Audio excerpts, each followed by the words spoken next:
বর্তমানে এআই প্রযুক্তি নিয়ে অনেক আলেমদের মুখে শুনেছি এটা নাকি দাজ্জালের অনেক বড় ফিতনা, দাজ্জাল নাকি এই প্রযুক্তির দ্বারা মানুষের ফিতনায় ফেলবে। এই কথাটি কতখানি যুক্তিসঙ্গত তা কোন হাদিসের আলোকে পেশ করুন, আর এআই সম্পর্কে কিছু দিক নির্দেশনামূলক বার্তা দিন। এআইকে দাজ্জালের ফিতনা বলছেন অনেকে, এটা তাদের গবেষণা, এটা তাদের ইস্তিহাদ, লাহু ইস্তিহাদ লাহু ফাহাম, যিনি বলেছেন এটা কোনো হাতমি বিষয় না, এটা কোনো কোরআন সুন্নাহ বর্ণিত মানসুস কোনো বিষয় না যে হ্যাঁ এআই এর ব্যাপারে হাদিস কোরআন আসছে। কোনো আলেমের গবেষণা, তার কাছে মনে হয়েছে যে এটাই আস্তে আস্তে মানুষকে দাজ্জালের ফিতনার মতো বিভ্রান্তির দিকে নিয়ে যেতে পারে।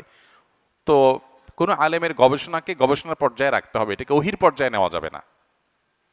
এটা হতে পারে, নাও হতে পারে, দাজ্জালের ফিতনাটা অন্য কোনোটা থেকে আসতে পারে, এগুলো কোনোটাকে নিশ্চিত বলার সুযোগ নেই। হ্যাঁ, আমাদের কাছে যদি মনে হয় যে না এটা দাজ্জালের ফিতনা, এটা থেকেই মনে হয় আসবে, তাহলে সেটাকে সেভাবে বলা উচিত, যেটা আমার ধারণা, আমার মনে হয়। মানুষকে সতর্ক আমি করতেই পারি, বাট নিশ্চিতভাবে আমি বলে দিলাম এই রাইট আমার নাই, কারণ আমার কাছে ওহি আসে নাই, এবং আমি এটা বলতে পারি না অন্য কোনো ওই থেকেও দাজ্জালের ফিতনা আসতে পারে।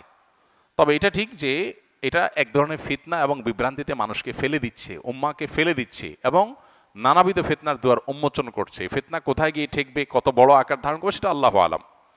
পাশাপাশি এর ব্যবহারের কথা বলেছেন। ব্যবহারের বিষয়ে এআই দিয়ে যদি শরঈ কোনো কাজ করে কেউ, গায়রে শরঈ কাজ না করে, এটা জায়েজ। এটা একটা টুল বা এটা একটা টেকনোলজি, এটাকে ব্যবহার করে যদি শরিয়া নিষিদ্ধ নয় এমন কাজ কেউ করে, তাহলে সেটা করতে অসুবিধা নেই। কিন্তু শরিয়া যেটা নিষিদ্ধ সেরকম কাজ যদি কেউ করে, প্রতারণামূলক কিছু করলো, কোনো সৃষ্টির অবয়ব তৈরি করলো, এমন কিছু করলো যেটা শরিয়া অনুমোদন করে না, তাহলে সেটা এআই দিয়ে করলেও নাজায়েজ হবে, অন্য কোনোভাবে করলেও কি হবে, নাজায়েজ হবে, হারাম হবে।